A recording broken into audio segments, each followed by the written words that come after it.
Okay, folks, thank you very much for coming, and you're all very welcome.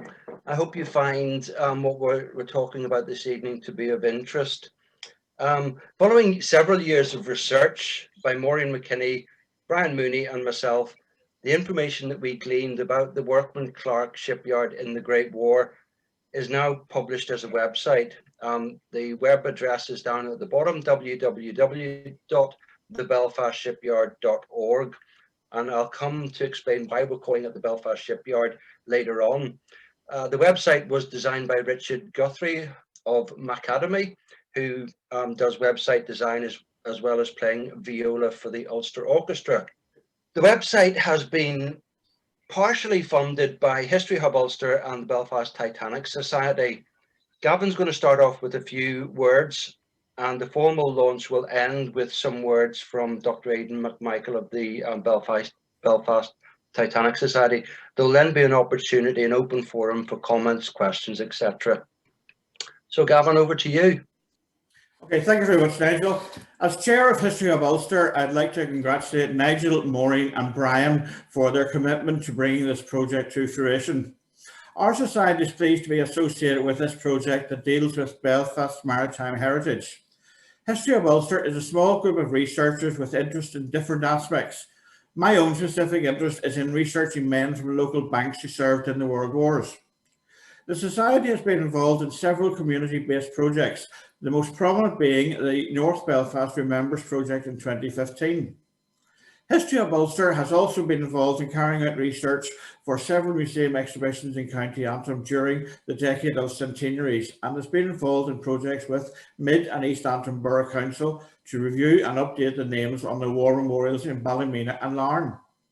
In 2016, the Society ran the Belfast Psalm 100 commemoration project on behalf of Belfast City Council.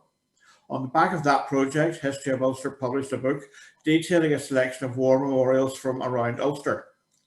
The Society is the accredited research body for the Inniskillings Museum's Trace a Relative Service, and there are regular articles published on the Society's website.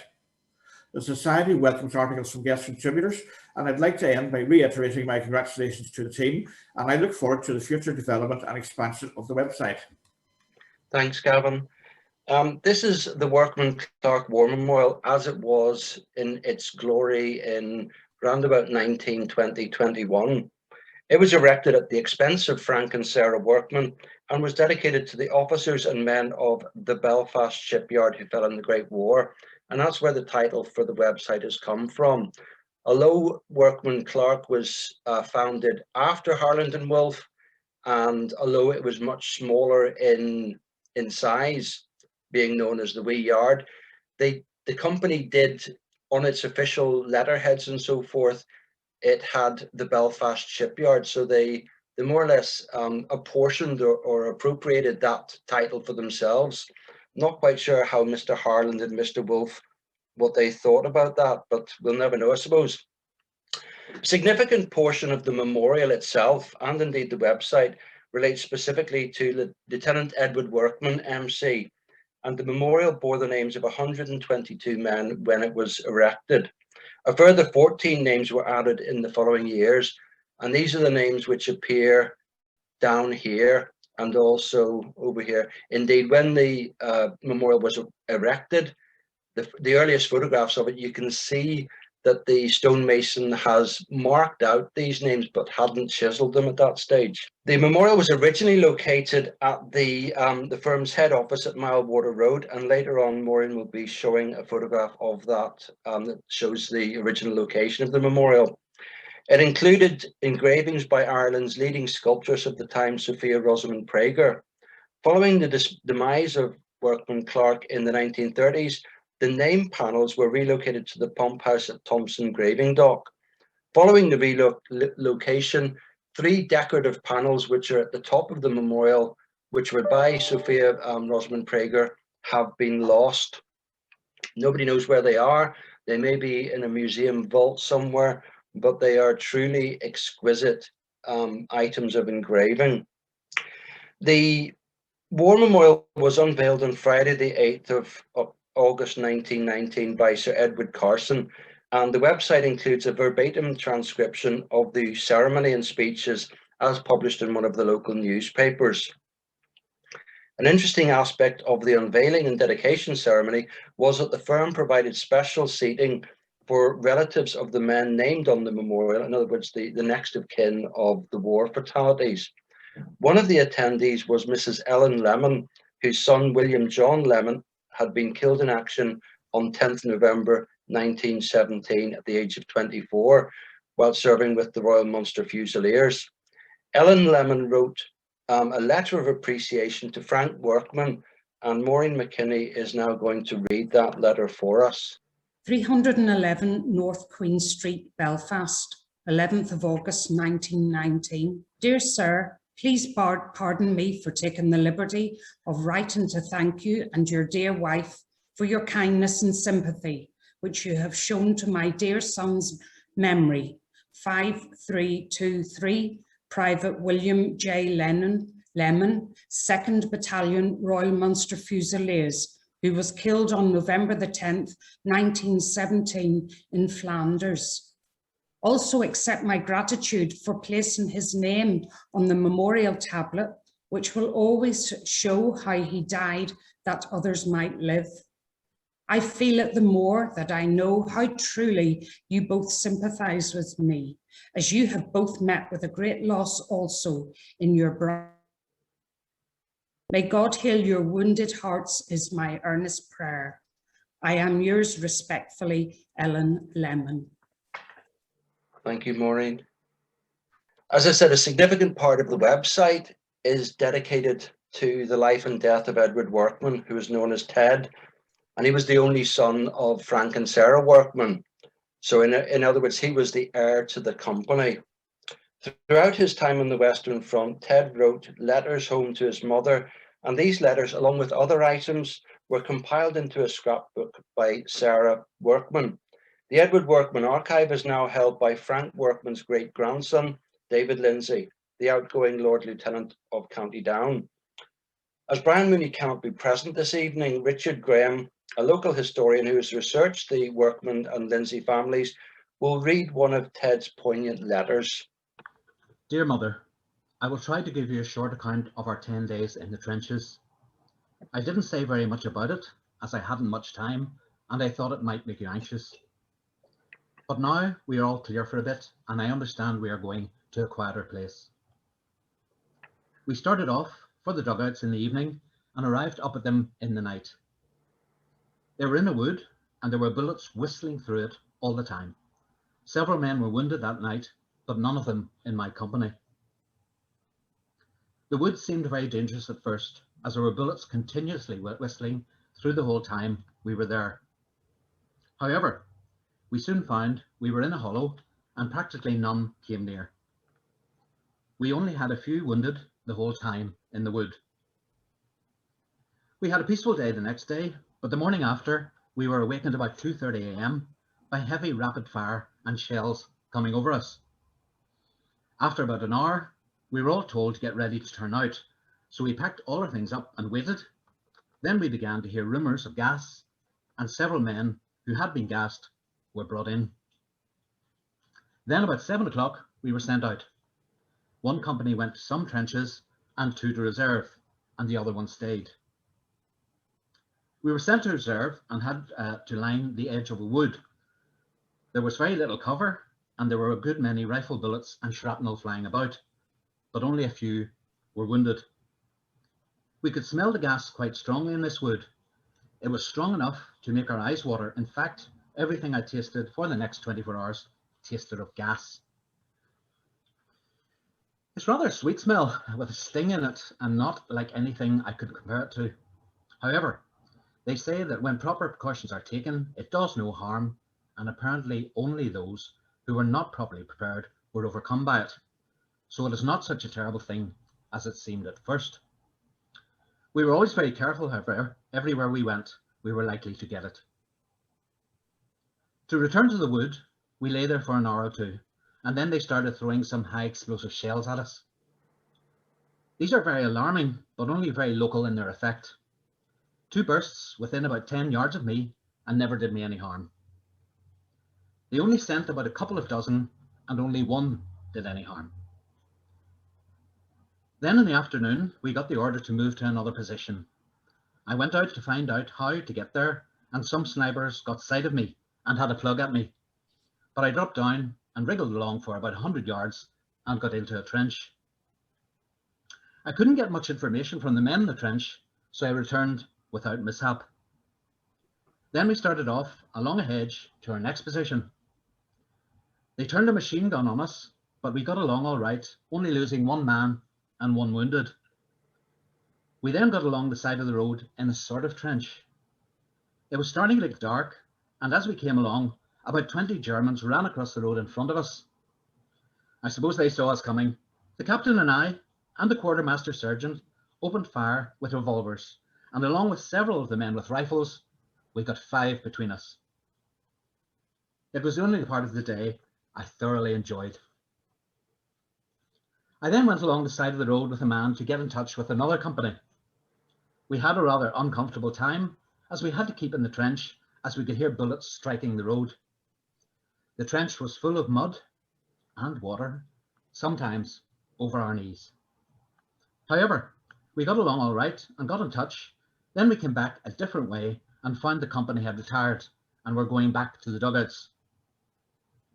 They were very pleased to see us, as they thought we were lost, so altogether we had a very exciting day. I saw plenty of beastly sights, but I'm glad to say they did not affect me at all. I find the worst part of these things is the waiting. As long as you're doing something and don't mind much, but lying still, being shelled, is very terrifying. Rifle bullets do not worry you much. You just feel you should keep down to avoid them, but high explosive shells are always alarming. The next days were quiet, and then we went up to the trenches. I told you pretty well about them. I think they were all right, except for want of undisturbed sleep. We had to use periscopes by day to look over. One day, when I was looking over, my periscope was hit, and a bit went into my arm, but it was only a scratch.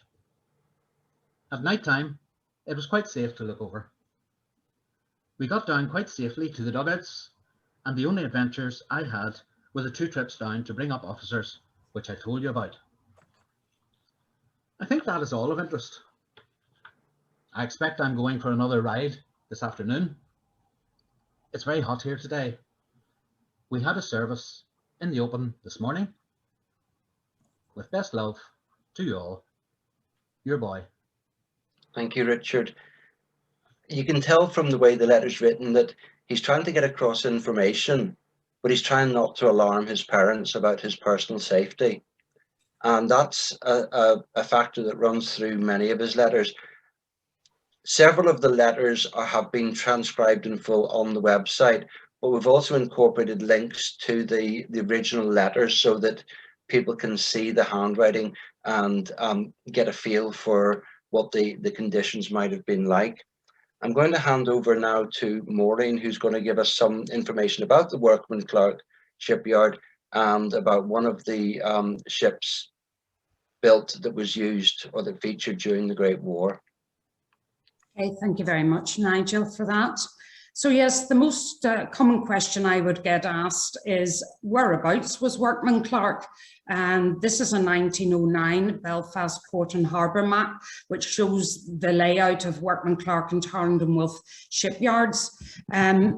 Here we can see that they are separated. If you can see my cursor, this is the County Antrim side, and this is where Workman Clark first set up their yard. So it was Frank Workman, who had been a Tarrant and Wolff employee, who actually left having completed his apprenticeship and went over to some land that was on the County Antrim side of the river, and that's where he set up his shipyard, that red area. He was then joined by another premium apprentice who had just qualified from Tarrant and Wolff, and that was George Clark.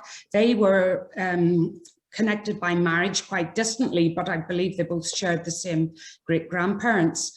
So that was in 1879, they set up their shipyard there.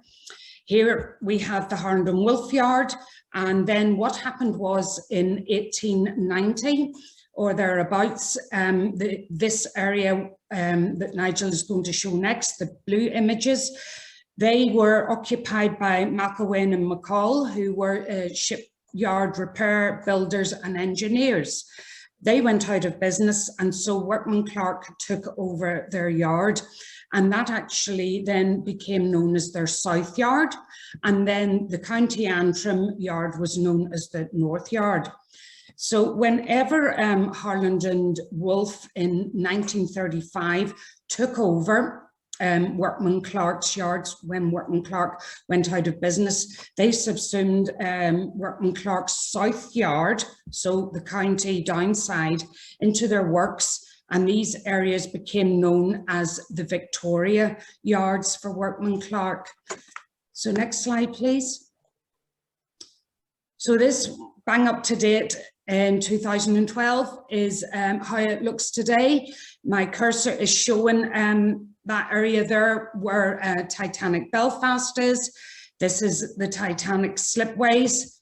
This area here is actually occupied, former Victoria Works, where at that far corner, just at the very edge, there is where the optical light would be. So if you continue on the Maritime Mile, it will take you past there. And it was from the end of there that the berths were to go out in the Lagan.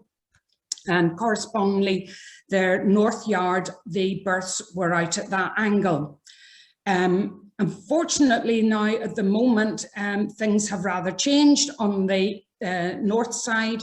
The County Antrim side, then the Milewater Road does have a TransLink on it, and then this other area has been taken over by other companies. We've got the Spencer Dock in here, we've got where the Harbour Police are, but this area in the lower part of the map, the lower blue square, is where the Titanic film studios would be. So they actually had been the paint hall for Harland and Wolff. They've been taken over by Titanic Film Studios, and the Game of Thrones has been taken place there. So the presence of Harland and Wolff, there's nothing physical showing apart from the war memorial on the Thompson dock wall and dried pump house wall. But this is where the footprints of the South Yard of Workman Clark would have been. Moving on to the next slide then. This is just an image showing the North Yard and the South Yard. I'm imagining that top image is taken whenever the shipyard workers were leaving at the end of the day. You can see the stream of workmen leaving the yard.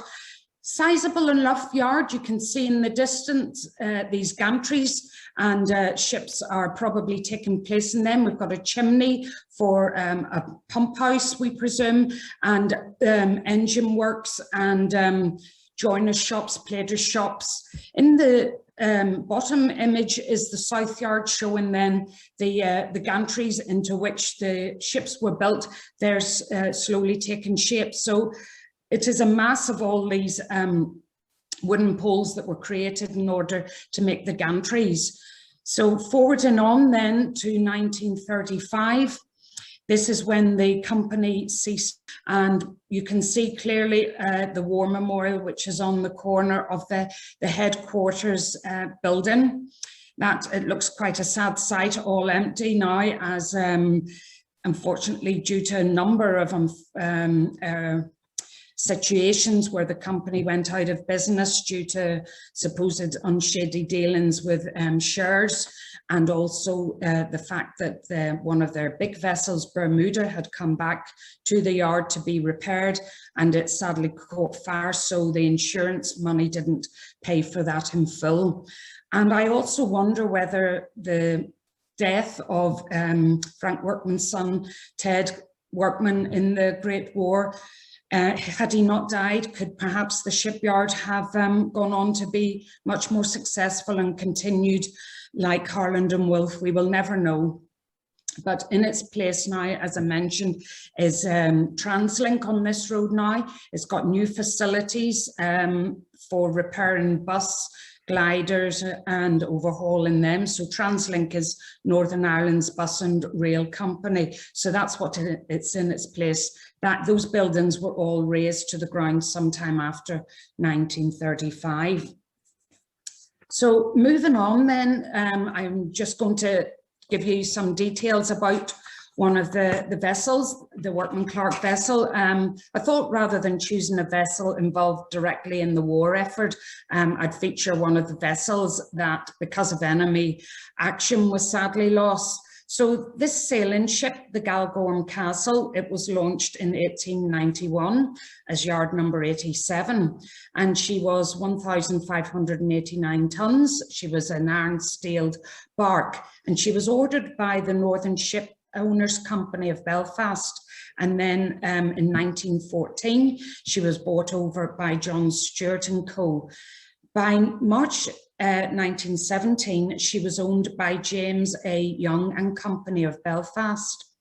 So it was while the Galgorm Castle was en route from Buenos Aires to Queenstown, which was now known as Cove, that a U-boat, German submarine, 90 miles west of Fastnet, caught up with her. That was on the 27th of February, 1917.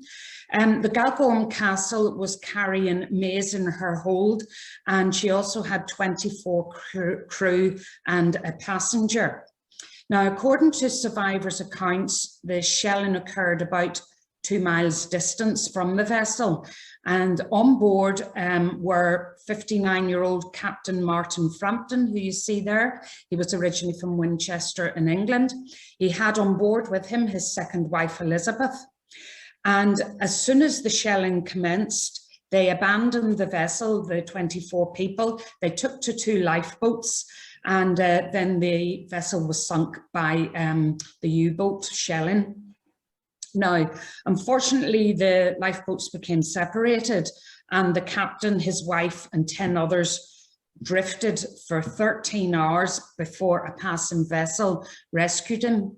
The other boat, they were not able to locate at that time. There were 12 men in that, including 2 Americans.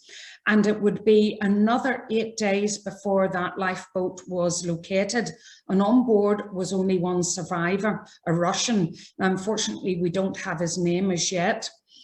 And he was able to give then an account of what happened. The 2 lifeboats had drifted apart as the waves increased. And for a number of days, they spent bailing out water then that had come over the sides of the lifeboat.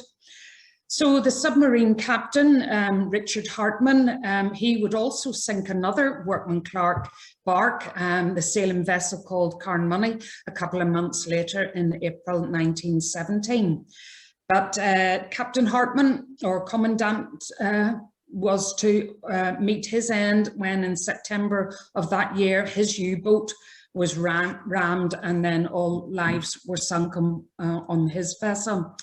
So that is just a brief outline of the story of the Galgorm Castle, and I'll pass back over to you, Nigel. Thank you. Thanks, Maureen. The next couple of slides I'm going to deal with 2 of the fatalities from the Workman Clark shipyard.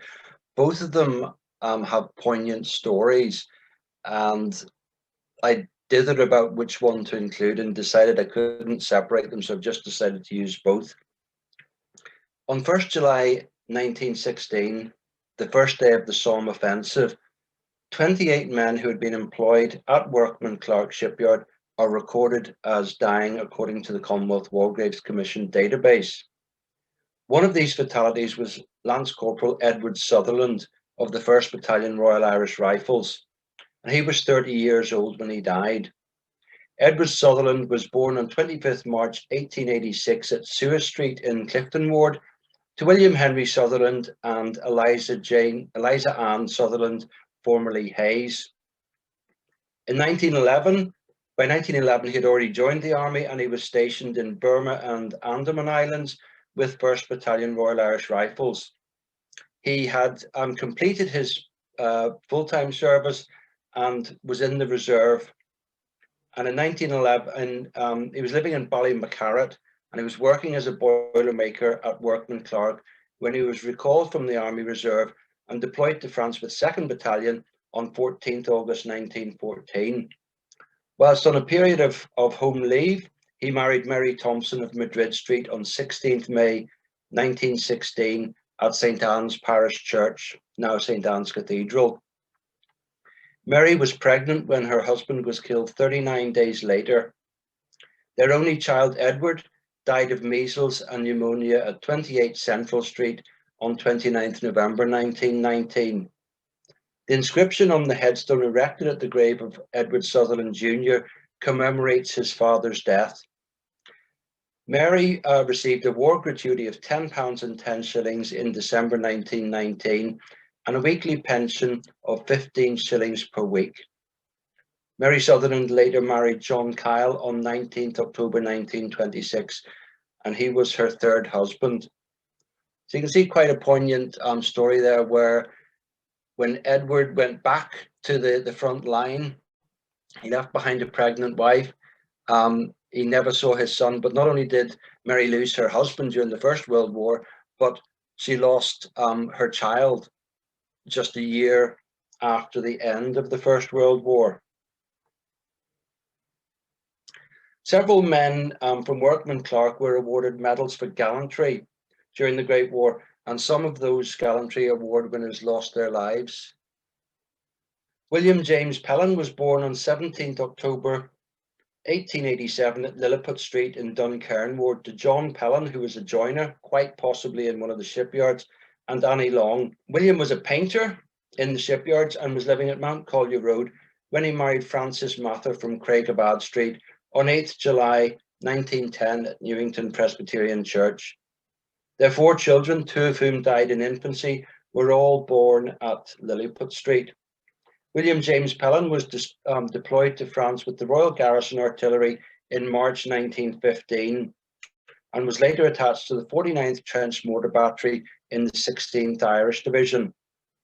He was admitted to the West Riding Field Ambulance on 7th September, suffering from gas poisoning, rejoining his unit on 9th September and being killed in action on 29th September 1916. Just 27 years old. Just 7 days before his death, the London Gazette published a citation for the Distinguished Conduct Medal awarded to Corporal Pellin for an earlier act of gallantry.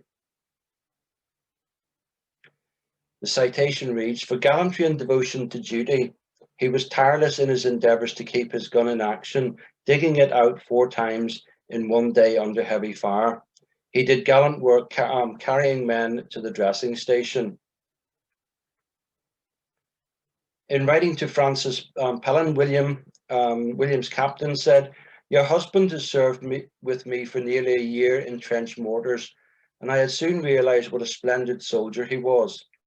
Ever since he was first promoted to be bombardier, he redoubled his efforts, which resulted not only in his obtaining further promotion, but also his DCM, of which we were all very proud. The task he undertook when he was killed, poor fellow, was a most dangerous one, but this never bothered him in the least. He was looking after the safety of 2 of his party when he met his death, having previously seen to it that the remainder were safely under cover. He never did have a thought for himself where others were concerned, and I do hope that he died so heroically may be of some consolation to you in your great bereavement. As his commanding officer, I want to express the great loss that all his officers and comrades have suffered by his death. He was a big favourite." On Saturday, 8 September 1917, William Pellin's Distinguished Conduct Medal was presented to his widow by Brigadier General Hackett Payne in a public ceremony at Victoria Barracks in North Belfast.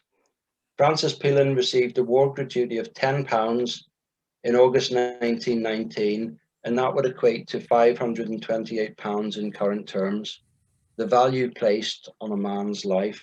I'm going to give you a quick run through to show you what the website looks like. This is going to be very brief. There's a lot of detail in it, but we'll try to get through it. So this is the entry site of the website. When you click enter, you'll get the the whole menu structure. There's a foreword which has been written by David Lindsay, and down the side there are the various chapters. So the website has been constructed so that it can be read as a book. So when you get to the end of each section, each page, there'll be a link that takes you through to the next page. So there's an introduction, which is pretty basic. There's a section on the Workman Clark shipyard, how it came about, biographies of the two main characters involved in the creation of the shipyard, as well as some details about its location and its involvement in the First World War. A major section of the website relates to Ted Workman, and up in the corner here is the profile of Ted Workman that's on the website. So this is a very, very long chapter. I'm not going to go through it, but it's littered with photographs from the Workman Clark archive, or from the Edward Workman archive, as well as samples from the letters, which are all transcribed. The next section deals with some of the Workman Clark ships that were involved in the Great War. In other words, ships that were made at the shipyard and were either requisitioned by the Royal Navy, or were sunk when they were carrying out just ordinary maritime duties. Again, quite a lengthy chapter, finishing off with an account by Maureen of HMS M33. There's a specific chapter on the Otranto disaster in October 1918, Workman Clark ship that was being used as a troop ship and was sank after a collision. We'll just skip over and we'll allow Dr. Aidan McMichael from the Belfast Titanic Society to finish off. Nigel, thanks just for that brief introduction, and I have had a peruse of the website, and I know everybody will have, so it's great, and I just want to say a few things about it and wider about what you've all said tonight. I'm delighted to be able to speak tonight, you know, having an association with the Society and supporting the work that you've done. And first of all, just look, thanks to your team for tonight's presentation. It's been so informative, and I've certainly learned things myself. Just, you know, going through. And secondly, I just want to endorse and support, you know, this particular piece of research and, you know, your team's great efforts to surface the story of the Workman Clark shipyard, and in particular this period of the First World War, which is, you know, of great interest to Belfast and beyond, and to probably everybody here today, because we'll all have some sort of knowledge or understanding or connection to it. You know, and the fact that it's a new website and the portal to the names of the men that are lost, I mean, that's just such a great asset to us all, you know, who have an interest in the shipyards, and the wider sort of contribution of all of this to understanding Belfast industrial and maritime history and more. I'm actually thrilled that the work has, you know, a major digital aspect. You know, in the website format, despite the fact that you have it sort of notionally set out as a book to go through, because, you know, we are trying to attract, you know, the digital savvy generation beyond us to interact with the internet and to find these things. And, you know, they're going to find, you know, amazing information, stories, photographs, and crucially people's data, which, you know, for a lot of them will be of interest. And also the website format gives great access to our diaspora, doesn't it, and their descendants, a lot of whom are doing family research, which Maureen has been alluding to. And we in the Belfast Titanic Society find ourselves often sitting at the centre of searches for family members, and Maureen's been facilitating that. And often those searches, as Maureen will maybe support me, centre on the suspicion that relatives worked on Titanic or you know, in the Harland and Wolff shipyard. What we might have gathered, Maureen has been saying a little bit about it, is that often it's surfaced that they've actually been employees of Workman Clark. So there's a great link, you know, between us all there. So look, we're delighted then, therefore, that the website's launched tonight, because it does provide another resource for people to look at and making that connection to Workman Clark.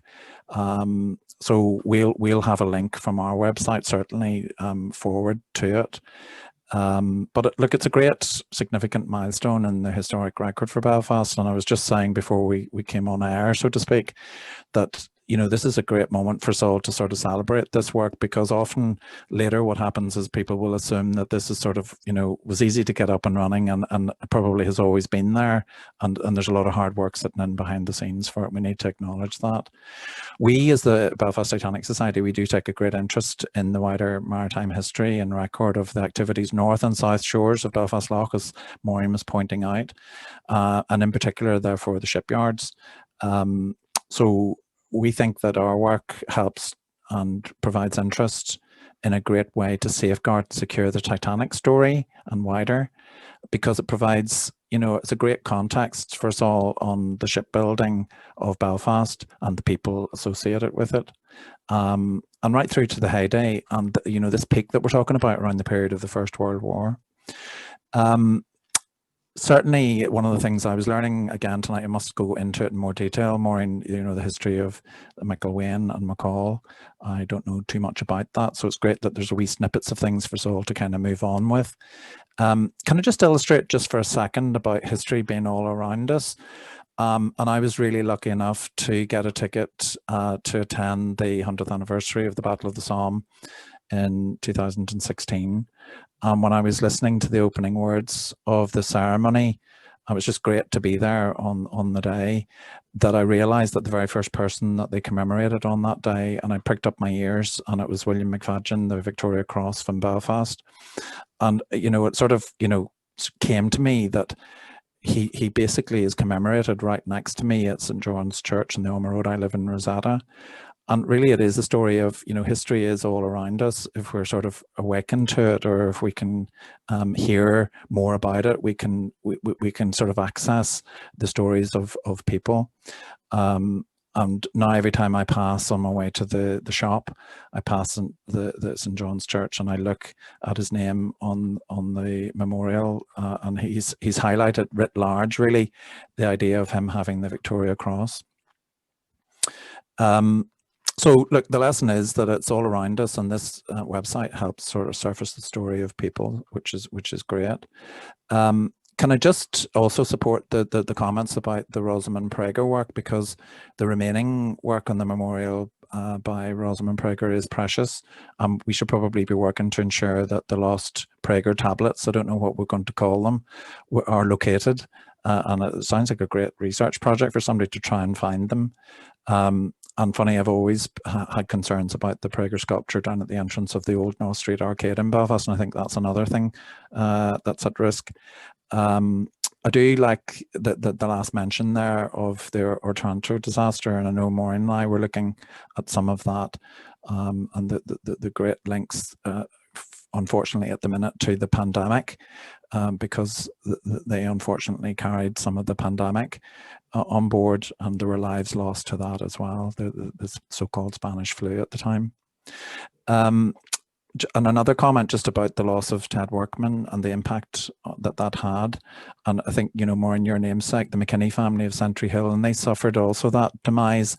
The Sentry Hill dairy farm on the outskirts of Belfast was one of the most successful dairy farms supplying dairy products into Belfast. And with the loss of their grandson in the Battle of the Somme, that they also had a demise phase which changed sort of their course. So it sort of brings to mind the impact of the Great War on the people that were left behind, and how it changed the course of history for everybody. So look, in closing, thanks again. Congratulations to the team. It's great. As I said earlier, I've perused the website and it's really, really comprehensive. And no doubt it will grow over time, and we look forward to it growing over time as people come forward with, more of their family stories and the stories associated with Workman Clark and the wider shipyard industry. I now declare this website to be well and truly launched.